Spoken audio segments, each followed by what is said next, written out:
Hey YouTube, this is Goth and Goth 2 with another video. Now, a lot of you think I'm a mallcore goth. Please. Okay? Now, they had a lot of goth shit at Hot Topic. Now, Hot Topic is not a goth store. Don't go off on me on that. Just hear me out.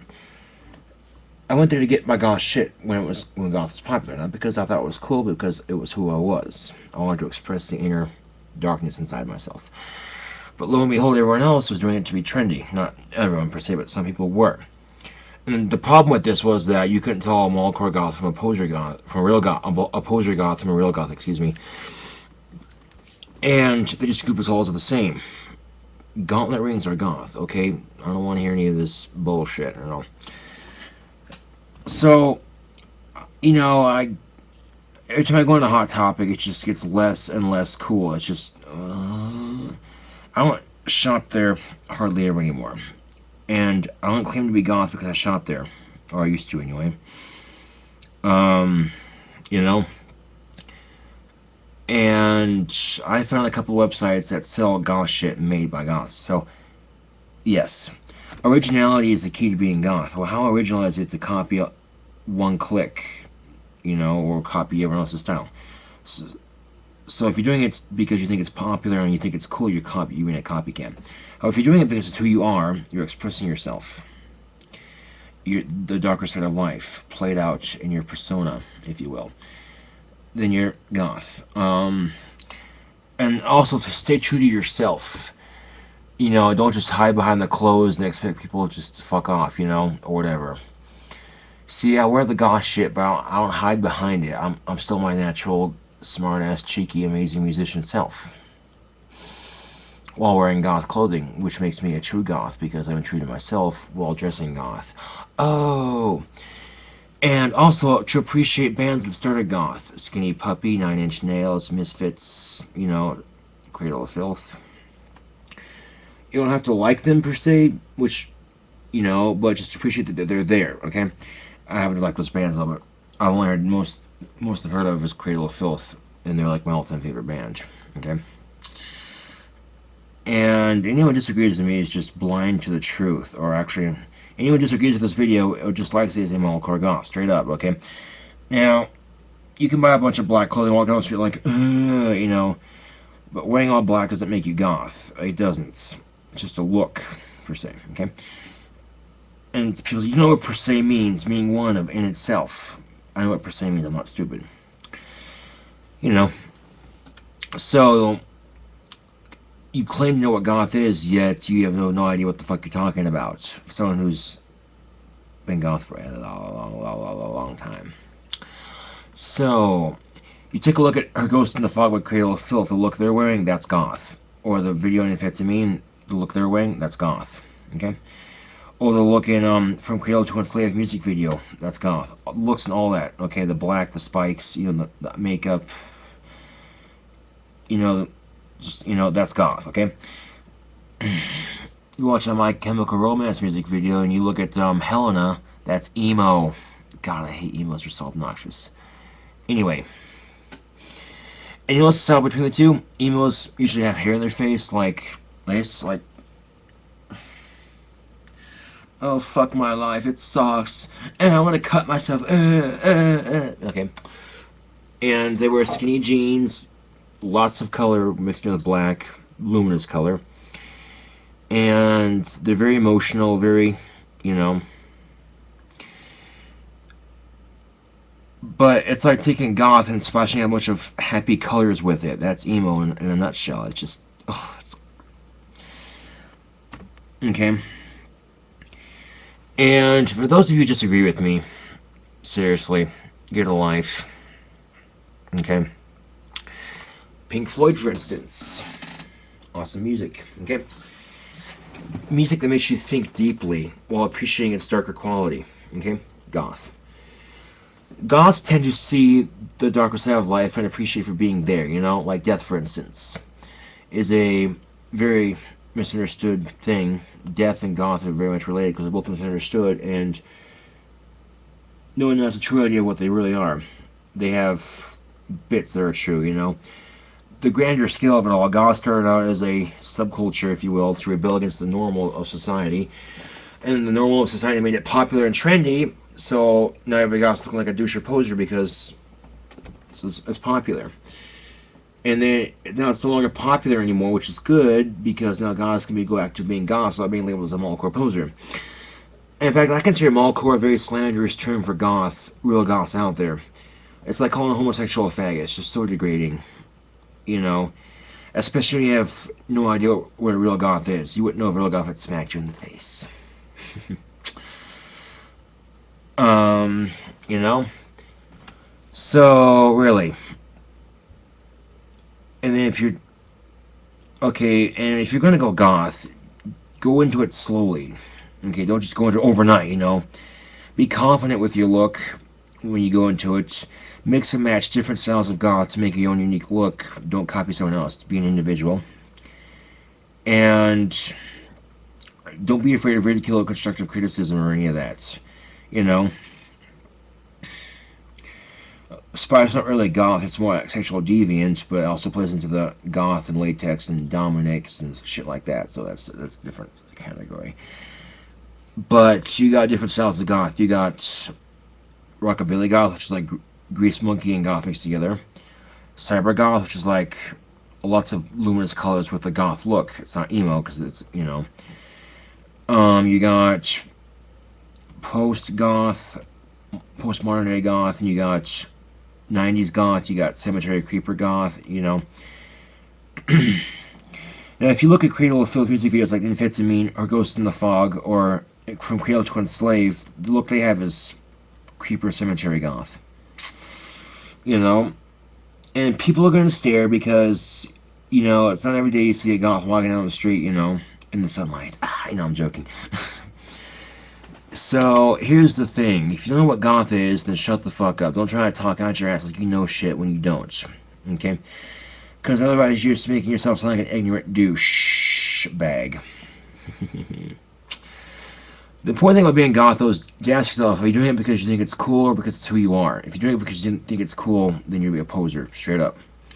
If you're doing it because it's who you are and you like the style, okay, there's nothing wrong with thinking it's cool, but if you're doing it strictly because you think it's cool, then you're being a poser.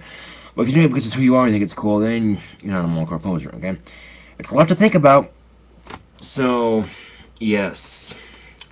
In fact, you can go to any website that's goth, and they'll give you facts on what's goth and what isn't. So, I'll go to Google and Google goth style facts. I already know all this, of course, but this is for people who don't know. Goth.net. What is goth? Let's click on it. Da, da, da. Okay. I'll read you aloud.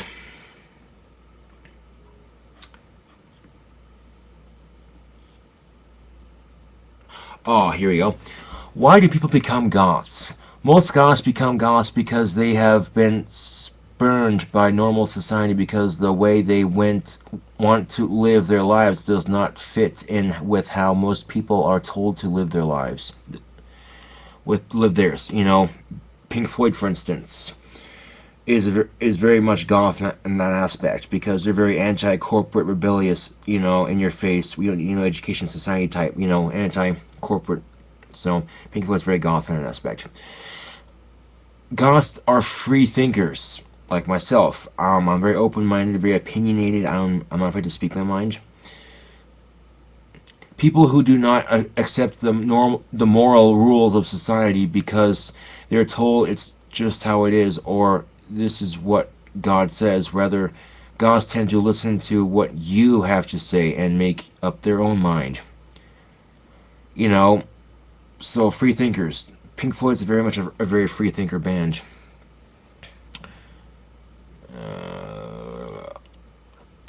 This kind of free thinking and rejection of dogma earns only rejection in today's society. So being anti-rebellious, being rebellious, I guess. However, because of this rejection from normal society, goths have banded together to associate with other free thinkers. This has a beneficial effect on both the individual and society as a whole.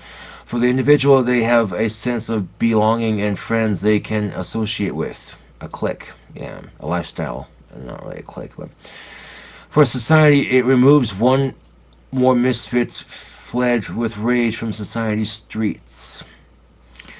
This, of course, is not the cause for all goths. Many goths today are goths for a variety of other reasons.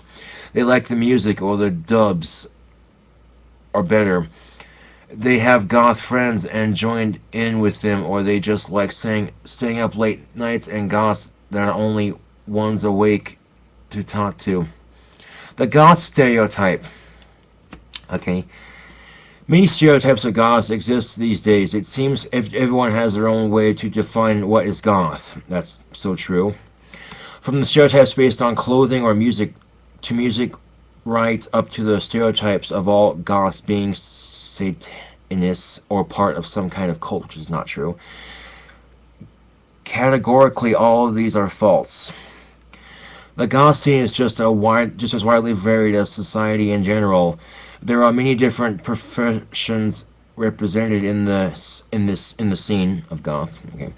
From highly skilled professionals like doctors and lawyers to trans men to technically minded people to lyrical workers. Many different musical tastes exist, and not all of them goth. There is a huge 80s following in the goth scene for some reason. The fashion varies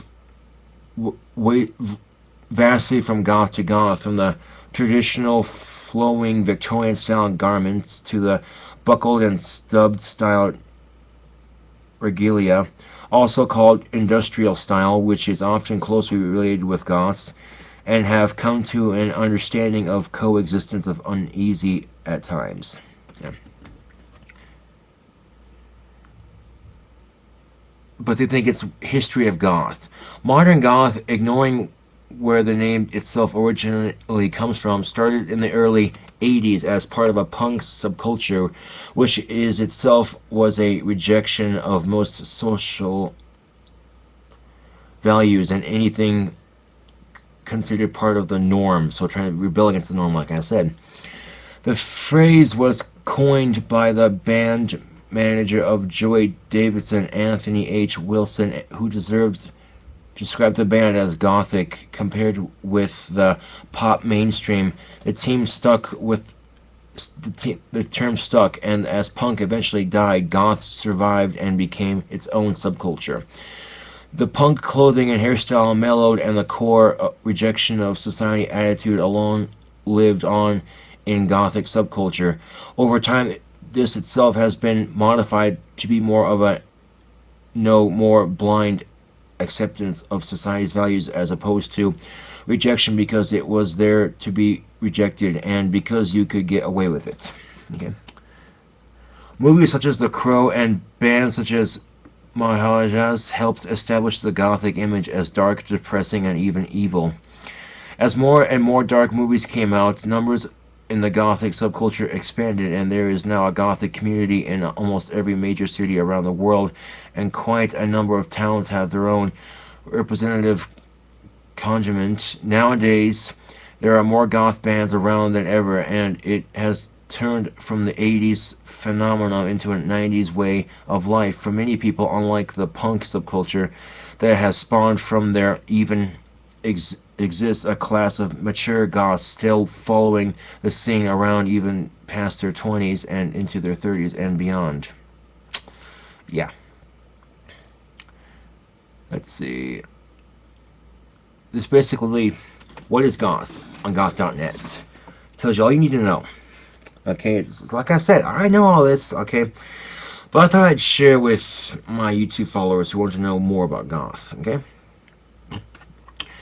If you still don't think I'm goth, then you haven't listened to a fucking word I've said. You're just blind, and you're just a hater, okay? So, yes, and Cradle of Filth very much like that. Bands like Cradle of Filth and Pink Floyd are very rebellious in that sense. This is Gothic Can Go to 2 with How to Be Goth. I play guitar. Check out my channel and see what you think. It's awesome. Thanks for watching. Have a wonderful evening.